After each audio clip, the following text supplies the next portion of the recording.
you can go ahead and take a seat. As you do, I hope that you have an outline that you were given when you came in, and if you're in our online campus and you're on rocksprings.online through the Church Center app, all you have to do is press on the Notes tab, and there it is. I have some things I want to say to us, as I often do, before we get started into the message itself. And that is just give you a report on things, because we can't all be at all the things that we do around here, because, man, there's a ton of things that we're doing around here. Breezy touched on it a little while ago. I was not here because I am not a Rock Springs woman. I know that's startling, but the woman that is precious to me, she was here, and also got reports that there are some 40, almost 50 women who showed up. You say, why do you make a big deal out of numbers? As I said this week, I said it errantly, we count numbers because numbers count. That is not the statement. We count people because people count. We're really hoping that some relationships of friendship, or maybe an introduction to Jesus Christ, or reminding someone how precious they are to God, happened. And we think it's pretty cool that a church like ours can have an impact on the women of our world. That's wonderful. Rock Springs men, just as important that we try to be men of God. As we said, that's coming up on September the 9th, and that's at 8:30. You can register online or in person. I also mentioned it casually, but on September the 17th, we're devoting the entire service to understanding what baptism is and then celebrating baptism. And we have 3, possibly 4 at this point. Conversation's still ongoing. And one of my friends, who happens to be sitting right there, he said, I think the tagline of this baptism is, don't just get wet, okay? Right? It's the truth. We can go around dunking people all day long. That's not the point. The point is that some people in our congregation, grown-ups, said, you know what? I need to surrender to Jesus and take the next step of obedience. And we celebrate that. So if you have come to know Jesus Christ through a simple faith into Him, but you've never been baptized, never gone public, never said, you know what? I'm going to line up with Jesus. I'm going to put on the jersey of the Jesus team. Then come talk to me. Let's make it a bigger celebration. 9, 17, 23, 10 a.m. It's going to be a good thing. I also want to pause to recognize my friend, Bethany Turner. She happens to be sitting over here to my stage left.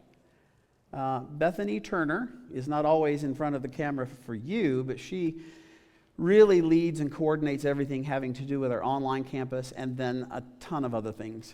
I'm just telling you. But yesterday, as far as the calendar is concerned, marks 9 years of faithful service to the Rock Springs church family, and that is significant to me.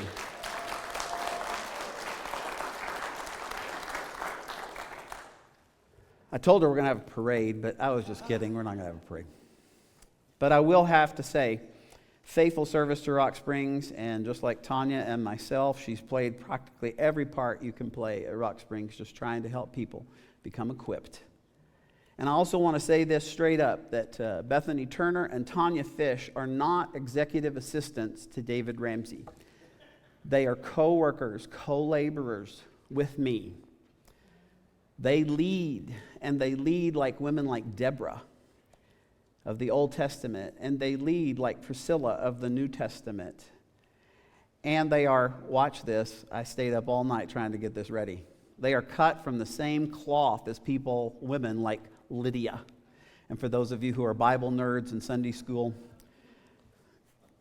just think about it for a second.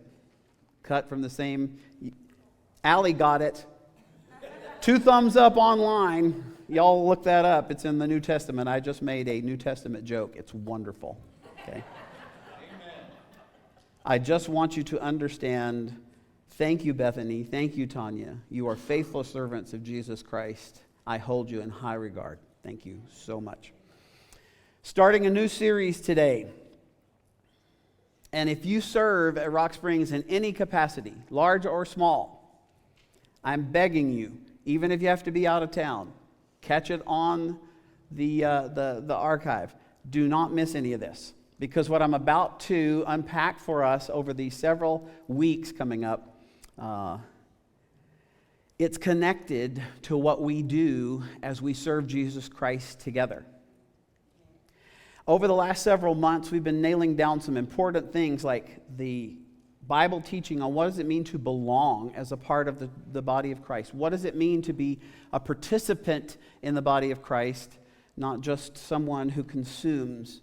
We've been nailing down what does it mean to be activated, because we're all called to activation in the body of Christ. Because Rock Springs exists for all of us to be leading other people into a growing relationship with Jesus Christ. That's not a David task. That's not a Bethany task. That's not a Tanya task. That's a church task. We take each one of us and we say, what can we do to help people grow in their relationship with Jesus Christ? You heard the announcement that in October the 14th, we're having a serving summit. If you've been to them all, great. If you've never been to one, come. But our summits are designed in order to reinforce and connect us to each other and to God in faithful service. So save the date. It's going to be it's a Saturday, October the 14th. Please don't miss any of this series, because essentially what I'm doing is a semester's worth of teaching that will set you up for great success at the summit coming up in October. Because you're going to understand, when I teach you, when I stand up here, I take that very, very seriously. I do not like the sound of my own voice. But God, over time, has proven that whenever I'm able to teach, that it helps people. And that's my main ambition. I take all kinds of approaches. We try to be creative. Some of the time, I'm teaching you for greater understanding of God's Word. Just understanding, where did it come from? How do we use it? What's going on? That it is more than just words on a page. There are other times, like I'm about to do with you now, it's not just for understanding about how to plan better. I want you to have instruction. We're going to have some deep instruction on relationships in this series. If you have any relationships, which I know you do, you need to be a part of this, because God has a lot to say about our relationships. He says that we can also have perspective. His Word gives us perspective on life, on worldview, on all kinds of things. We even talked about money. I will tell you this, that no matter what approach I try to take, my goal is application of what we hear. Because if we're not going to allow this to change us, then what's the point? If we don't allow the gospel of Jesus Christ to change the way we think and feel and act, then what's the point? There is no point. The whole point is to lead people into a growing relationship with Jesus Christ while we're in a growing relationship with Jesus Christ. So, during this series, let's do it. Let's do it. So, now, you drive me crazy. Amen. That's the title of the new series. What did you think I was saying? I mean it both ways. I love you, church, and you drive me crazy. You're going, oh, Pastor, love you, but you drive me crazy too. It's like, If there's one thing we are, and that is we're honest and authentic. As long as you are in a relationship with another human being, there's going to be a little bit of craziness going on. Could I get an amen on that? Don't look at certain people while you say the amen. God, be subtle. Okay. Because don't lean over to somebody you love or know and say, boy, you are really going to need this series. Nuh-uh. You drive me crazy, or like my dad used to say, because my mom would look at him and say, Brad, you drive me crazy. And he'd go, well, it's just a short putt. You heard that? Yep. Okay. We all know what this feels like, and you go, but we're Christians. We're a church. We come together. We sing worship songs and stuff. It's like, yeah, I'm just telling you, even people who love Jesus, and they actually do love one another, often look at one another and go, I love you with the love of the Lord, but right now, let me ask you this question, because this is the setup. We're going to learn some stuff, but this is the setup for what we're doing. Do you, and I'm serious, it's hard to make this face look serious, but do you have any true crazy makers in your life? Yeah. Let me guess. Some of them live with you. Yes? Are some of them co-workers? Mm-hmm. Some people who live like next door to you, across the street maybe? Or that one clerk who's a jerk at the store that you have to go to all the time? Yes? Mm-hmm. You need to keep those people in mind, because what we're going to try and do over this series is, how do you deal with the crazy makers in your life? Because they're there. Some of you, I love this. Bethany and I touched on this in pre-service, is that we try to get people to raise their virtual hand and say, you got anybody? If you go, no, I can't think of anyone who's a crazy maker. I've learned, because I've been at this a long time, you are the crazy maker. Just telling it like it is. I love working with Bethany and Tanya. And I can say with certainty, I have never been a crazy maker to either of them, right? They're looking at each other like, how do we answer this question? No. We have a pretty tight team, and I'm just telling you, we know we drive each other crazy at certain points. That's not the problem. The problem is most of us do not know how to handle that. Most of us handle it incorrectly. Because you know what? Here's the thing I've figured out, is that over time, when it has to do with relationships, the thing that you feel like doing in the relationship is probably the thing that you probably should not do. The way that you want to respond, I feel like I should respond that way. It's like, ooh, take a breath, take a beat, step back. That's probably not the thing that you should do. But God gives us so much good stuff that helps us to understand, yeah, let's do this. So are you interested in where this is going? Okay, cool. We just discovered that there is wisdom and generosity, yes? Because, man, that was cool that after last Sunday, there have been some so good reports, not about people giving, but about the understanding that generosity is more than just giving. Did you know that God also gives that same practical kind of everyday wisdom when it comes to our relationships? Because very often we read the Bible and we fail to see that He's actually telling us this is how you should think, which will lead to how you feel, which will also lead you to the kind of actions that God's called us to. So this is a how-to series. I think we desperately need some wisdom in our relationships. So while we know that Proverbs is the wisdom book of the Old Testament, I don't know if you knew this, but the writing of the half-brother of Jesus, his name was James, is considered to be the wisdom book of the New Testament. And he was a pastor, and he cut to the chase on so many things. If you read the book of James, if you read his letter that he was trying to instruct the church with, you go, James, joke around. He tells you, boom, boom, boom. It's like, well, tell me how you really feel about it, James, because he gets right down to the brass tacks. I'm reading from that letter, that book, James 3. I'm going to read through it and unpack a little bit, and then I want to send us away with 3 different practical things that we can not only practice this week, but actually try to figure out how do you integrate this into your relationship life in the weeks, months, years to come. So I'm picking up with his thought. He said, if you are wise and you understand God's ways, you'll live a life of steady goodness so that only good deeds will pour forth. He knows how we are, so he kind of pivots a little bit here. He says, if you don't brag about the good you do, then you'll be truly wise. Because, we all get a little fired up. Hey, I'm doing the right thing. Hey, everybody, look at me. Practically break our arm going, I'm doing good. You're like, don't brag about it, and then you'll be really wise. But if you are bitterly jealous and there is selfish ambition in your hearts, he's talking to a group of Christians, by the way. If you're bitterly jealous and there is selfish ambition in your hearts, then for sure don't brag about being wise. Because that's the worst kind of lie. You go around saying that you're wise, but yet you act like someone who's unwise. It's a big lie. Don't do that. He says, because, or for, jealousy and selfishness are not God's kind of wisdom. He said, such things are earthly, unspiritual, and motivated by the devil.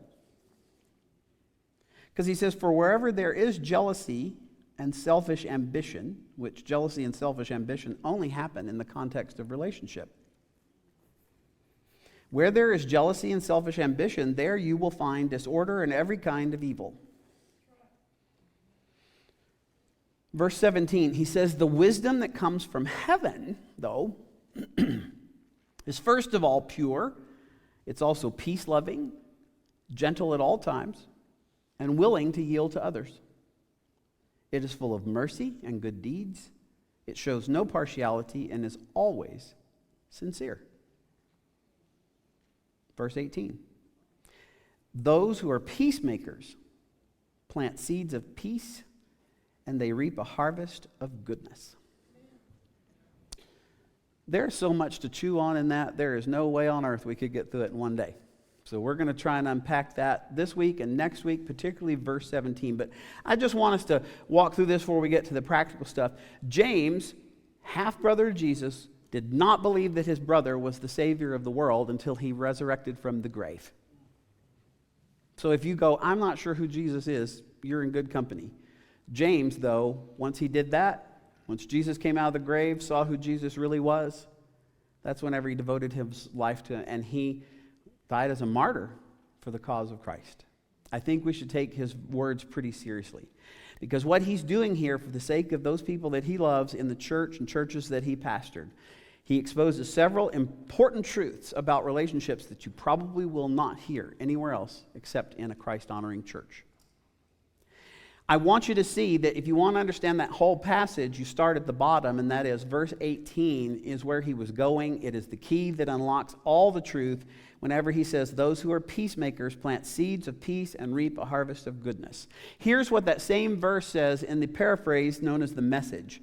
He says, you can develop a healthy, robust community that lives right with God and enjoys the results only if you do the hard work of getting along with each other. I will read that part again. You will enjoy the results only if you do the hard work of getting along with each other, treating each other with dignity and honor.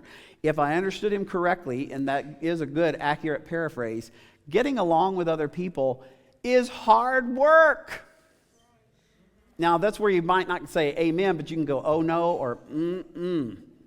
Because Lord knows it's hard work trying to get along with all the people in your life. James is all about wisdom. He says, if you want wisdom, ask God for it. Be sincere about that, and he will give you the wisdom that you need. What is wisdom? He says God's wisdom is God's perspective. God's Spirit is the one who gives us spiritual enlightenment about what's really going on in our life. James also says, you want to know what's really going on in your relationships, then you got to go to God for wisdom. That wisdom that he gives you is measured in your relationships, and the measure or the goal line is, are you a peacekeeper or are you a peacemaker? Two different things. He said you ought to be living a life that is trying to make peace because there's not enough peace in this world, so let's make a little more. Okay? The MVPs of wisdom in our lives, your lives and mine.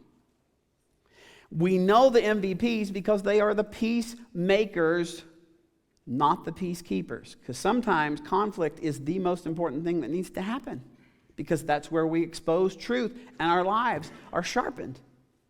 But that doesn't mean we go around arguing with each other. Going back to verse 13. Come on, we're just doing an overview. Lean in. Just some interest here. Wisdom is a way of relating. You don't sit cross-legged in a flowing robe and just say, I'm wise. Wisdom cannot be measured that way. Wisdom is only measured in your ability to relate wisely with other people. I'm not talking about smarts, I'm talking about wisdom. He says that because he says the good deeds that come from that wisdom is the interaction in your relationships. It's the evidence. You want to say I'm wise? then let me see how you're relating in all of your relationships with your brother and sister, with your parents, with your kids, with your coworkers, with your boss, with your employees, with those on your team, those at school. That's how we all will know whether you are wise. It's something you do. Wisdom is something that you do. It's how you treat people. Wisdom is not something that you just think. It's okay to be smart, but I'm not talking about being smart. It's not even saying the wise things. It's not just things that you say with your lips. How many of you would agree you could spot a lot of educated fools? As I've heard preachers say all my life, I know some people who have so many degrees, their last name's Fahrenheit. But it's like they ain't got a lick of sense. Okay? He's trying to tell us wisdom is it's evidenced in your life, not your lips. It is your disposition toward other people all the time, not how many diplomas you've got. In verses 14 through 16, what he's talking about there is something that was true then, some 2,000 years ago, and it's still true today. And that is the typical way. He was talking to people who were like you and me, except they didn't have iPhones, okay? And for some of you who still aren't redeemed, you're still carrying a Samsung, I'll pray for you. Okay. Typical way that you and I relate to one another as human beings when we're left to our own devices, I'm just saying, the typical ways that human beings interact with one another is foolish. Some people you say, I like to go and sit and watch people. I like to sit and watch people and watch them fight. Because it's like, wow. Can't believe y'all are fighting over meatloaf. Or, you overhear stuff. It's like, seriously? We laugh about it, but typically the way we relate to one another is damaging. We beat one another up. We get beat up. At best, it's unproductive. If we're trying to relate, most of the time, we're not doing it really well. Just look around. It's not hard to spot. There's bitterness, there's jealousy, there's selfish ambition. It's dysfunction. And that brings disorder, as he said. It's all around us. And we love to say, it's all around us, but let me just tell you, it's in us too. It's in us. Because we learned the wrong way. It's time for that to be redeemed. So James gives us a checklist. And this checklist is something that you can use. This is news you can use. You're like, well, get to it, brother. Well, we got to have the introduction so you understand where he's coming from, why it matters. But I'm just telling you, if you will stay awake with me, take notes that are beyond just the fill in the blanks on this. You can take this home. You can start to use it. You can start to use it today. And I double dog dare you to do so and then come back and tell me if it actually makes any difference. Because I have practiced it. I believe in it. I do that because God's word is true. It will not lead you astray. Okay?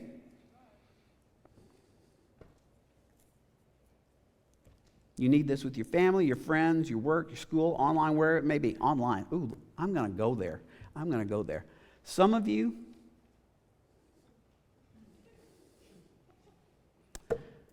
one of the most Christ-honoring things you could do is to get off of Facebook. Amen.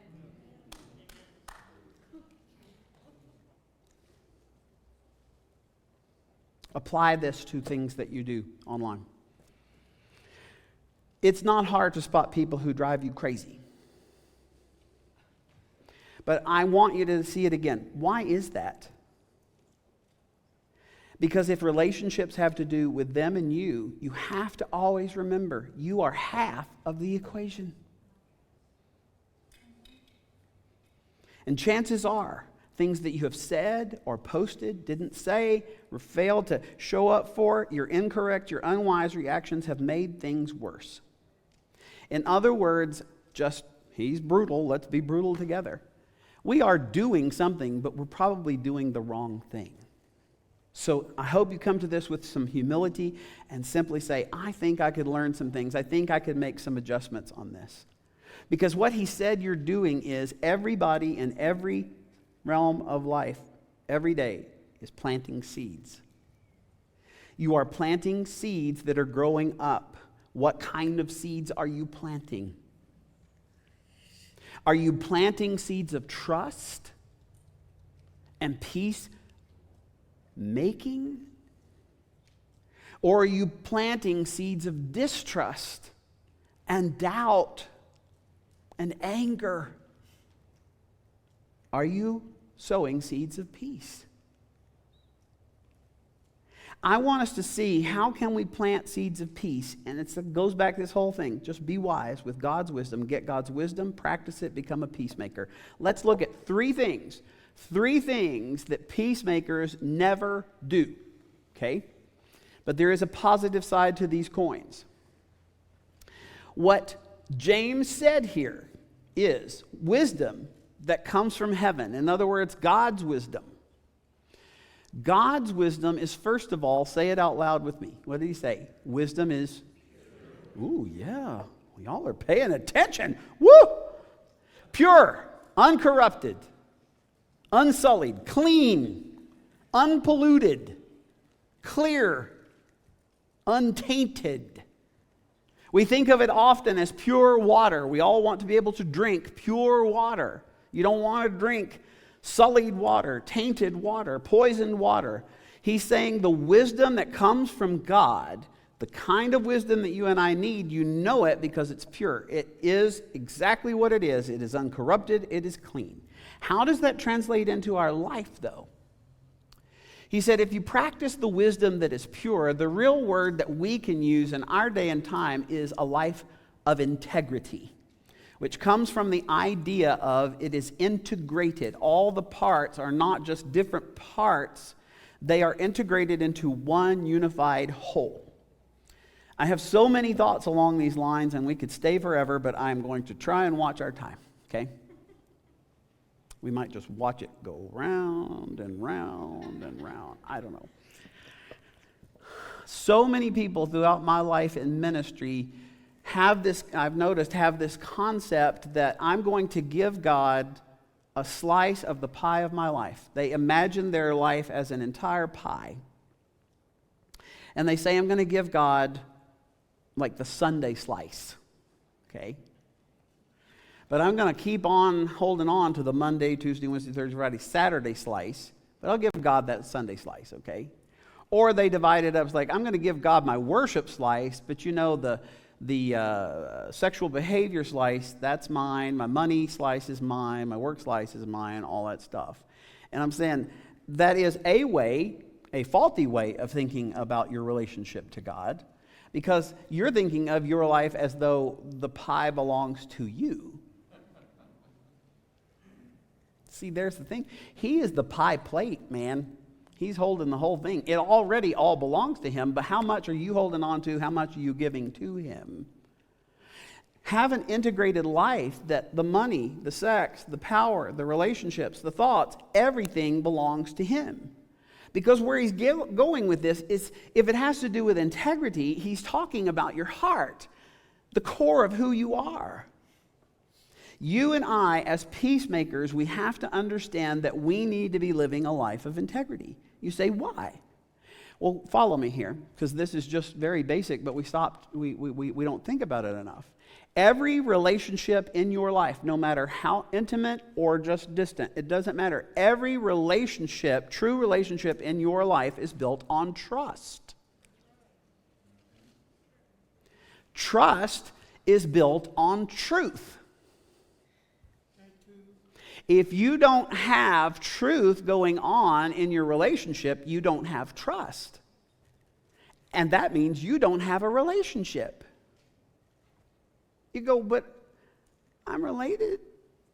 Well, in that sense, yeah, you might be blood related or whatever, but if you don't have any truth or trust, all you have in the end is an arrangement.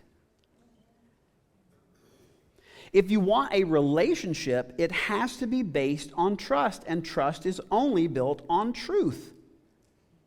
Because honesty literally is the bedrock foundation of all relationships. You've got to learn how to practice shooting straight with people. Now, don't take that to mean, because I've seen some guys like, tell it like it is. Yeah, I shoot straight with people. I tell them what they don't want to hear. That's true. You ought to live a life of honesty. But here's a little side note. You may be right, but if you're rude, then you're wrong. Okay? There's a tension here that we've got to understand. We've got to understand that you and I always have the gravity of our depravity pulling us backward, and that is we all lie to some degree. You go, well, that's a very bold thing to say. Nah, I'm just saying that's scientific evidence. You ever heard of the guy by the name of Dr. Leo Keeler? Nope. Okay. He invented the lie detector. He tested more than 25,000 people personally during his lifetime, and he said, my conclusion is that people by nature are dishonest. I don't think we needed a lie detector test to figure that one out. But, because I know it this way, because I try to observe my own life, I observe other people. We lie to God, we lie to other people. You know the biggest lie? We lie to ourselves. And what John had to say in his first letter, he said, here's an amazing thing. We lie to ourselves, and then we have the capacity to actually buy into and believe the lie we just told ourselves. Wow. That's amazing. That's crazy. Here's some verses. Verses that I actually neglected to put into your notes. Would you please write this down? Ephesians 4:25. Ephesians 4:25. Just write that down. Use the Bible app. You can look it up at any time. But I'm going to read it to you. Ephesians 4:25. Paul was talking to his friends in Ephesus. And here's what he had to say. Because this doesn't feel all biblical. And yet he's given instruction. And it's straight up. He says, you must stop telling lies. Somebody's been lying. When he says stop it means it's a choice. He said, you must stop telling lies. Tell each other the truth. Okay? Why? He said, because we all belong to each other in the same body. Can you imagine the parts of your body lying to one another? That'd be weird, for one thing. It's like, there's no unity. Well, if we're part of the body of Christ, let's stop lying to one another. Tell each other the truth. Because what he's getting at is this is not a head issue, this is a heart issue. He's saying that integrity in your life is fundamental to your life, to your health, to your happiness. And if you are a peacemaker, you are planting seeds of peace, showing the world that you are living by God's wisdom. I get God's wisdom, I practice it, I become a peacemaker. And one of the things that I will not do as a peacemaker, according to God's word, is, as a peacemaker, I won't compromise my integrity. This is marching orders for this week, y'all. This is your homework. Can you say and make a commitment to, Lord, I want to be a peacemaker, and as a peacemaker, I will practice not compromising my integrity.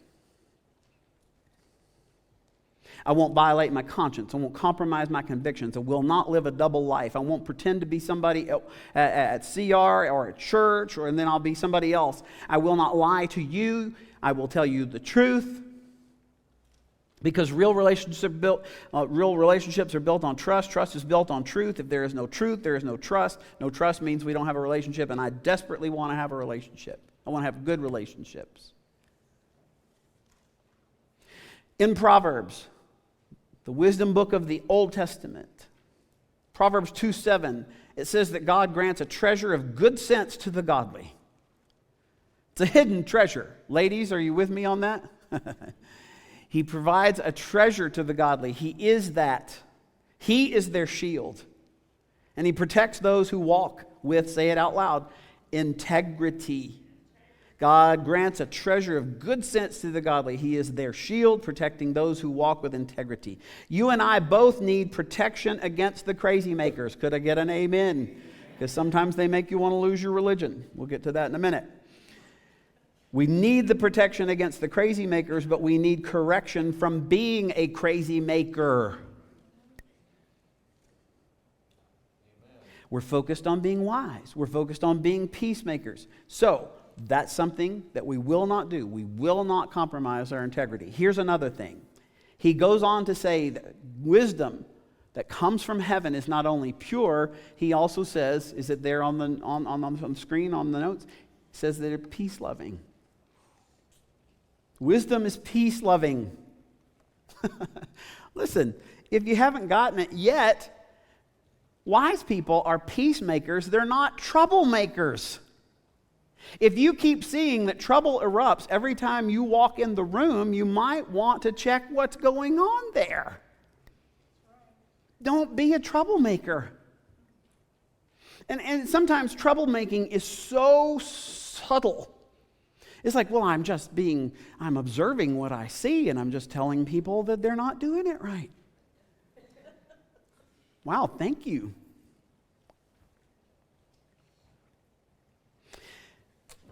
There's so much in the New Testament. There's 52 different times it says one another, and it has to do with us getting along with one another and how we're supposed to respond to one another, and we ought to do that. Why? Because we have to work hard at maintaining harmony. If it were easy, everybody would be doing this. It's not easy. It's hard work to remain in harmony with other people. He doesn't say that you should go around picking fights. Don't do that. Don't be defensive. Don't always be looking to fight. You know what I found in our time? Because we've had so much stress, so much trauma, so many different things that we're all on edge. It's almost as if especially when we get on social media, but it seeps into our face-to-face relationships. It's like everybody has a chip on their shoulder waiting for somebody to knock it off, and they've got ammunition to fire right back at them. And then some people feel like it makes it all right after they've unloaded both barrels and then some at somebody because they disagreed with them. Then they say, love you with the love of the Lord. I'm like, playing the God card doesn't make it right. Which, by the way, whole different sermon, but it's still true. If you are a Christ follower, you have to understand the fundamental difference, and it's so important in our time. We are not in it to win it.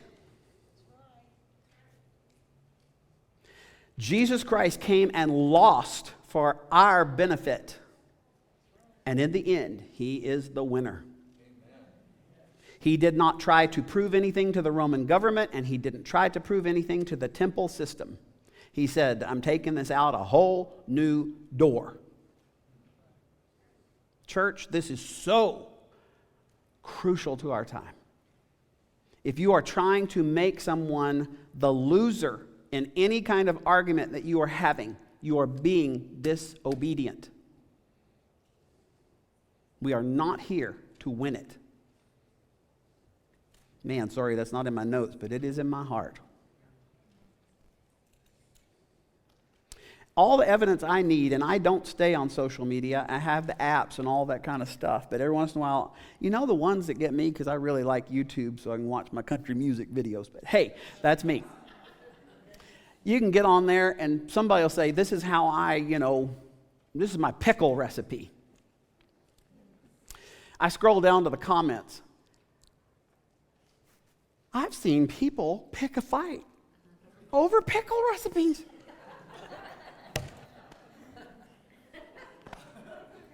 I'm like, number one, none of your business. That's how I cook my pickles. Second thing is, I really didn't ask for your comment. I'm like, this is what I mean. People pick a fight over everything. Everything. Christ followers are instructed to not do that, period. Arguing, provoking anger in any realm, Scripture says, is dumb, it's foolish, it's disobedient, and it is damaging. Because we are called to live a different life. We've moved off the spectrum of who's on the left and who's on the right. Stand up, sit down, fight, fight, fight. That's not our game anymore. We are called to be peacemakers. If this is not the game. We're to live in relationship to God. And he says, take my wisdom, take my peace. You are to live differently. So, as a peacemaker, there's some things I will not do. I will never do. I will not compromise my integrity. Second thing is, I will not antagonize your anger. You say, well, that's not easy. Already pointed that out. Hard work. It's like, well, I don't feel like doing it. Again, I pointed out, we're not doing what we feel, because most of the time what we feel like doing is the wrong thing to do. We're doing it because Jesus said we ought to do it. Jesus lived it. Jesus already showed us how. He's like, the only way I'm going to get, that's going to have to be like a God thing. Absolutely.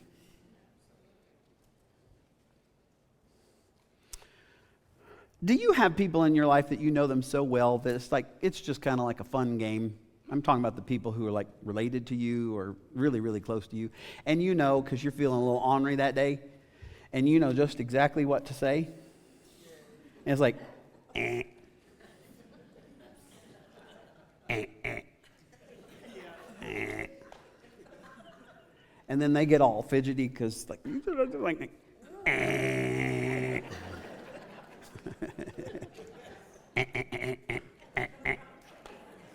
Yep. Okay. Okay. On some level, that's kind of fun. It's not what you ought to be doing. If you hang around people long enough, even people that you work with, even people you do ministry with here at Rock Springs, you will discover what irritates them. And then for you to use that as ammunition so that whenever you have a flat-out disagreement and you pull out your ammunition and you use it as a weapon, that may feel good in the moment. That may feel really good and powerful, but honestly, that's just dumb. It's like cutting off your nose to spite your face. Don't do it. Proverbs 20 says any fool can start arguments. The wise thing is to stay out of them. I take what we do around here very seriously, but I do not take myself very seriously. I think it is important to laugh at yourself because we all fall, we all fail. These are some of the dumb things that we use. These are 3 things that I have seen myself, you, and other people use to provoke anger. We compare one another to someone else. This happens a lot in families. Why aren't you more like your brother? Or, they kind of turn that around. It's like, you're just like your mother. You're just like your dad. And that's never said in the context of a compliment. 2 Corinthians 10 says, anyone who compares is a fool. Be very careful about your comparing. Here's another, condemning. This is whenever we feel like we sit in the seat of judgment, that we are the Holy Spirit of God. Because we look at other people whenever they make a mistake, and then we lay on the guilt. You could come in, you find out about it, or they divulge it like, well, you should be ashamed of yourself. Oh, really? Well, that's kind of a thing that has to do with the conviction of the Holy Spirit, or you're living up to the law, or whatever. Like, not your job to go around shaming people. It's not your job. Ladies, let me just tell you something about the men in your life. Your man is always fighting his own conscience.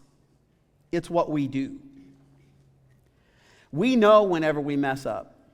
We have to wrestle with those temptations, and there are times we get it right, there are times when we don't get it right, but I'm telling you, your man's always fighting his conscience, and whenever you walk in and you try to be his conscience, he'll just take the fight that he's been fighting in his own head, and he'll turn the fight toward you. I would say avoid using the words ought to, should, shouldn't. And here's one that Lan and I learned a long time ago. Do not use the words never and always. Not true. Because there was that one time. Okay. So don't compare, don't condemn. And this is one, man, Lan and I had to break this one. Is especially if you've been a couple long enough. Have you ever watched couples where one of them's telling a story and the other one is going, no, it wasn't blue. It was green. It was green. It was green. I was like, well, we did that on the 15th. No, honey, it was the 17th. It's like, stop. Because Leanne and I both are always in competition who's got the details. But if you've ever watched a spouse correct every detail of a story, like William James said, wisdom is the art of knowing what to overlook. Because if you're wise, you don't sweat all that small stuff. Get with it. Peacemakers love peace, and that's what they pursue. They look for ways to make more of that peace, and they do not go around picking fights. Stop picking fights. Even when it listen to me, even when it involves things that you feel deeply about or even have convictions about, that's fine. But like Proverbs 14:29 says, a wise man controls his temper and he knows that anger causes mistakes. I just want to know, because we're about to move on to another one, have you ever said or done anything stupid while you were angry? Yeah. Because you make these outlandish statements that whenever you come back to your senses, you go, I didn't mean that. That didn't even make any sense. And like, well, but you made it as a declaration.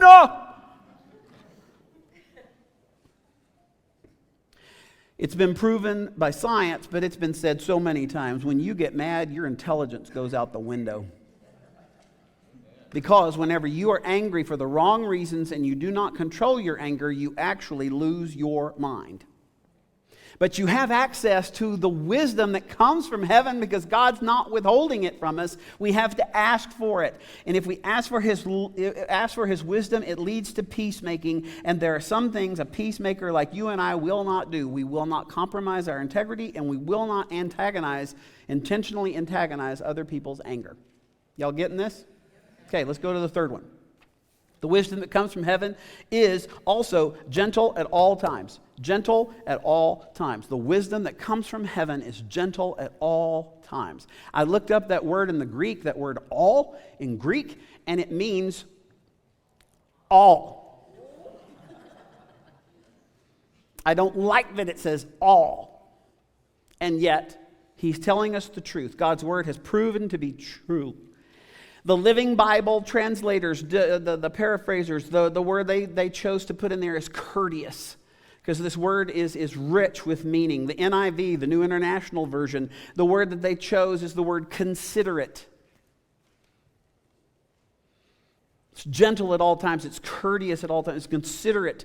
It's the idea in the Greek has to do with it's patient before it flies off the handle. Write this verse down. Again, my bad. Sorry I didn't put it in the notes. Philippians. This is another letter that Paul wrote. Philippians chapter 4, verse 5. Philippians 4, verse 5. Paul wrote to his friends in Philippi. He said, listen, y'all, because he was from Texas. He said, listen, y'all, let everyone see that you are considerate in all you do.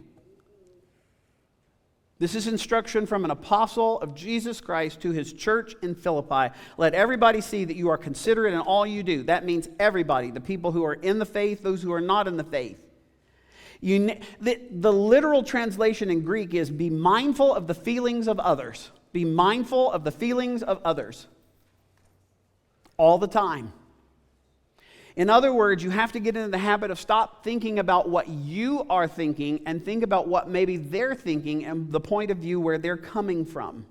And you're going, but you said all. That means I have to be considerate and courteous to the people who are inconsiderate toward me? Yes, that's exactly what it means. You go, I don't like that. Sorry.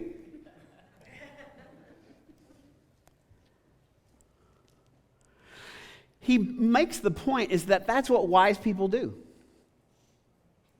They are mindful of the feelings of others, even when those people are being inconsiderate to them. Fools do not have to do that. But wise people, peacemakers, always practice this consideration. In other words, if someone is rude to you this week, do not be rude back to them. All that does is escalate. Because like, oh, you did that? I got this. I'm going to do that. And then they're going to bring their best to you, and then you're going to take it to the next level, and you're going to have to start climbing on stools to get above them. See? Don't do that. If they slander you, do not slander them back. When you're on Facebook or anything else and someone says a cutting remark, don't respond back in kind. No getting even, y'all. No getting even. Why do you want to be even with people who you think are being petty and low? And you say, preacher, I love you, but you don't live in the real world. Let me just say, in the last few years, all of this has become very real and not theory. There have been things said about me that are absolutely not true. And I wanted to have a come to Jesus moment with a lot of them. Here, being considerate is an antidote to two common mistakes that we think about. That we neglect to think about. But we make this mistake. All of us do. We react to what people say, and at the same time, we ignore what other people feel. We do it all the time. We pay way too much attention to their words, and we pay so little attention to their emotions. Because people say stuff they don't mean. Like I said, they fly off the handle. But remember, you and I do the same thing. We're all a colossal collection of moral foul-ups. None of us can say, oh, I'm on a moral high ground here. People say things they do not mean. When they say them to you, I'm begging you, I'm pleading with you, make strong commitments and say, you know what? I'm going to look past the hurt that they're dealing out, and I'm going to look past those words, and I'm trying to see what is going on with their heart and their life. Because everybody is driven by those things. If you can look beyond their word and see their heart, I'm just telling you. People often don't say what they mean, but they feel what they feel. So you got to change your focus. Got to change your goal. You go, try it. Give it a try. And I don't care if it's your boss, your boyfriend, girlfriend, spouse, kid, parent, doesn't matter. Aim past what seems to tick you off, the words that they say. Aim past all those things that tick you off and shoot for discovering what drives that inside of them. Slough off their words, search out their why. We say it a lot within the Celebrate Recovery idea and environment, and that is hurt people. Hurt people. It's the truth. Unkind people. Listen to me. It is the unkind people in your life who need your kindness more than anybody else. Kindness, lending them your strength. When people are the least kind, that's probably when you need to lend them your strength. Write this down. Romans 15:2. Romans 15, chapter 15, verse 2. Listen to what he said. This is Paul writing to probably multiple churches in the huge city of Rome. He said, we must be considerate of the doubts and fears of others. You have doubts, you have fears. Be considerate of the doubts and fears that they carry around. And he says, let's please the other person, not ourselves. And we do that by doing what's good for him, and we build him up in the Lord. So, we pay so little attention to how other people feel and so much attention to what they say. We've got to get past that. Here's another thing. We invalidate the feelings of other people. We do that because it's like we're not feeling that at that time, so therefore, if we don't feel it, then it must not be true. What? How many of you ever played the game? This is usually between spouses, significant others. Have you ever played the game, It's Cold in Here?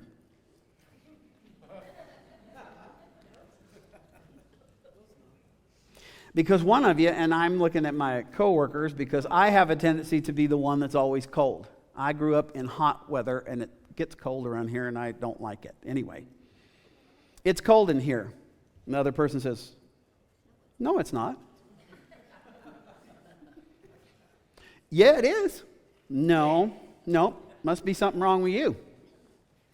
Or how about this? Gentlemen, I'm giving you instruction. You can thank me later. When that girl, that woman in your life says, I'm ugly. I feel ugly. Whenever you say, because this is how we're wired, we want to fix things. And whenever she says, I feel ugly, do not say, well, you shouldn't feel that way. It's like, well, it's not your job to tell her how she should feel.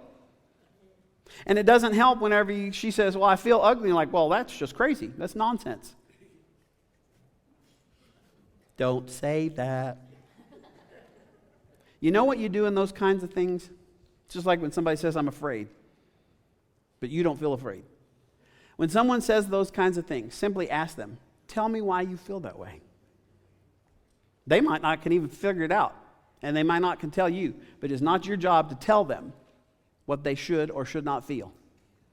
Because you see, feelings are feelings. That's all they are. They're kind of like, how many of you have kind of like a relatively newer car, and whenever you turn it on, there's like 75 different notifications on the dashboard? We got a car that's new to us recently, and you turn it on, and it tells me that the wiper fluid is low. I've gotten out, and I have checked that thing, and it is not low. Okay, if you think of your feelings as notifications on the dashboard of your life, that's all they are. They're notifications. They do not always indicate that what's being sensed is correct. Are you with me? Okay. For you to argue with someone whenever they say, I'm afraid, and you shouldn't be, and, all that, it's like it's cold, it's not cold. You are literally arguing with other people about the notifications on their dashboard in their car. Oh, yeah. See, oh, yeah. That's just dumb. So, as a peacemaker, one thing I will not do is I will not minimize your feelings. You can play the game. Man, come home from a really long day of work and all that other stuff. You go, my day was so bad. Do not go, oh, you think your day was bad? Let me tell you about my day. Don't do that. You are literally stepping on someone else's feelings, and you're denying that they have that notification. Guess what? It is actually possible and likely you both had a really bad day. It's okay. So practice your peacemaking by being gentle and considerate. Be gentle and considerate. It doesn't mean that you lower your standards. It just means that you acknowledge their feelings, and you don't have to put them down. You don't have to diagnose them. Just allow your friend, your spouse, your kids, your parents, your ministry partner to actually say, I feel tired, I feel depressed, I feel afraid, whatever it may be. And then offer your kindness, lend them your strength to say, well, I'm here for you. I'm here for you. Give them mercy. Don't unleash on them. Give them grace. Give them what they do not deserve. Don't try to fix everything. That's one thing I really appreciate about the Celebrate Recovery environment, is that no one is allowed to fix anybody else, because we take all of that to Jesus and He starts to sort it out. Proverbs 15:4 says, kind words bring life, but cruel words will crush your spirit. Okay, let's wrap this up. If you are tired of your relationships, even though you seem like you're trying harder, you say, I'm so tired of my relationships going sideways. I'm so tired of doing things the same way, and I keep hoping for different results. If you are tired of being dumb and stupid in your relationships, then this series is for you. You drive me crazy. You can tell people that's what we're talking about. You drive me crazy. But you have to make some intentional hard work choices. Stop minimizing other people's feelings. Stop antagonizing their anger. Stop compromising on your own integrity. Because these are the three things that peacemakers will never do. Now, we're going to look. If you looked at that list in verse 17, he did 3 more. We're going to do 3 more next Sunday. I hope you'll be here. I hope you'll tune in one way or the other, because there's still good stuff. But you now know what to do in order to improve your relationships. But let me tell you something. It isn't what you know that will make the difference. It is who you know. Because if you haven't been able to connect all the points in all of this, the difference is who you know. And the reason I told you about these things today, I had a guy tell me, he said, all my relationships kept falling apart until I met Christ. There's the key. Paul told his friends in Colossians 2:3, he said, Jesus is the key that opens all the hidden treasures of God's wisdom and knowledge. Jesus is the key. Let me connect some dots for you. Who always relates to you purely and with complete integrity? Jesus the Christ. Who doesn't compare you to anyone else? Who does not step into any room where you are and condemn you? Who brings peace between you and God through his very own blood? Jesus. Who meets people to this day, meets people where they are, warts and all? Jesus. We need him so desperately. We have to be leaning into him. We need to not only love him, but we need to love like him. I have to ask you, do you know Jesus as your forgiver and your leader? And I have to ask you, if not, why not? Because you can. Right here in this moment with eyes wide open, you can say, Jesus, I'm ready to give you control of my life. I am not in control. I surrender my life to you. I need your forgiveness. I need your purpose. I need your everlasting life. I want that. And start the process. Start the journey. And for a lot of us who are listening today online or in person, are you loving more like Jesus today than you were yesterday? You can. Practice these things we talked about. Ask God to do what only he can do, and you commit to doing what he expects you to do. You get it? Good. Praise God. Let's pray, and we're going to sing a song, and we'll be done. Heavenly Father, I thank you so much for an opportunity to speak your word, to show that it is, we don't have to make it relevant, we just show that it is already relevant. It's been relevant throughout time and before. Your word is eternal. You are the word of God. So God, would you take these words, show us where that fits in our hearts, in our minds, in our practice, in the way that we relate to one another. Show us that, then give us the courage, wisdom, strength to actually do these things. Not just talk about it or think about it, but to actually do them. For my friends here or online that are coming to you today for the very first time, welcome them in. And Lord, show us how to help grow them up to full maturity in Jesus Christ. For the rest of us, Lord, please shake us to wake us and make us more like you. And I say this in your powerful name, Jesus. Amen.